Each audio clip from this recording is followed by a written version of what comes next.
This is parasites, but on the top. Need something spicy? Babe, just order a bucket.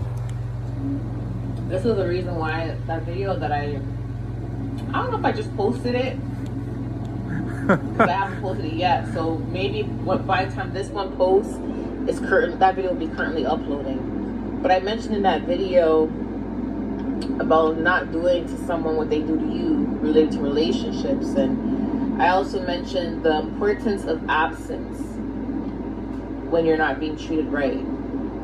And you know, I got a message last night from God, and the message was, I can't live without you.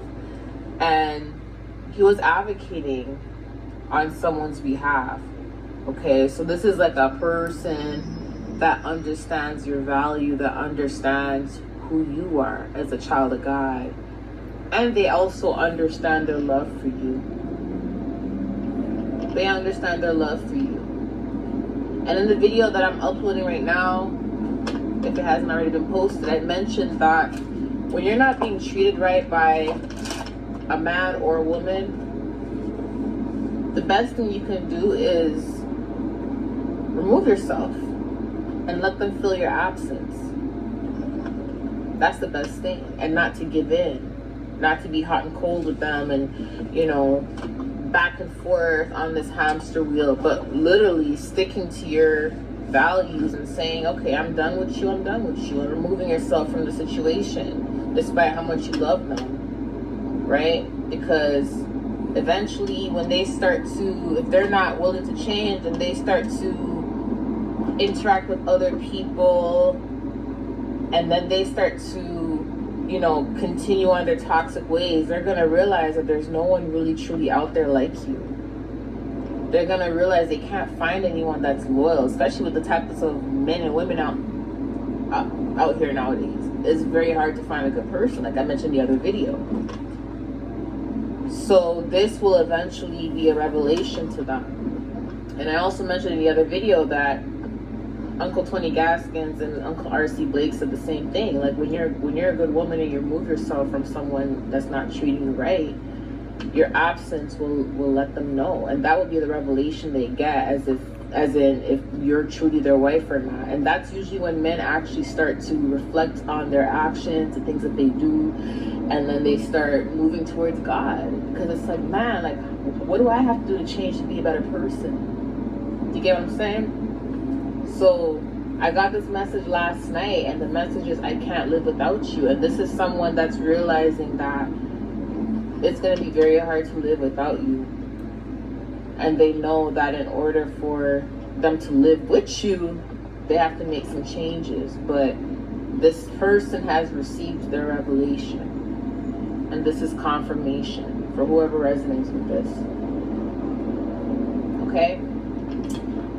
I don't want to say something. Most women, they think, oh, I'm scared to distance myself because if I remove myself from the person, they may move on and find someone else. Can I tell you something? It's true, yeah. Not all men, but most of the times men will move on to avoid heartbreak, to avoid self-reflecting on what they just lost. But if you're their wife, no matter who or when they move on or who they move on to, they won't be able to shake you off. They won't be able to shake you off. So even if he did move on or she moved on, and it may look like they're over you, still keep your distance. Let them go out there and let them see what's in the world, and let them realize they messed up. It's just that simple. Especially if you're a good woman or a good man, it's very hard to find. Trust me, it's not going to take them long to realize that. Eventually, they're going to be forced to self-reflect and to realize what they have done, if you are truly their wife or husband. That usually happens. And then don't let them back until they're actually changed. And how are you going to know they're changed? God is going to tell you. God is going to confirm to you. If you have that connection with the Holy Spirit, oh, He going to tell you. He going to tell you. So, and if it's not your husband, guess what? Like I said in the other video, you didn't lose out on anything. You didn't. You did not lose out on anything. You did yourself a big favor, basically. Anyways, I love you guys. This man, this woman, whoever the person is, I just know God says, I cannot live without you. And he's advocating on someone's behalf. Someone is feeling like they can't live without you. So this person has come to their senses. They have come to their senses about you. Okay? And I'm going to also mention this. This is a main key for men and women. One of the biggest keys to valuing yourself and being able to not put yourself in a hamster wheel situation to where you're back and forth with toxicity. Celibacy.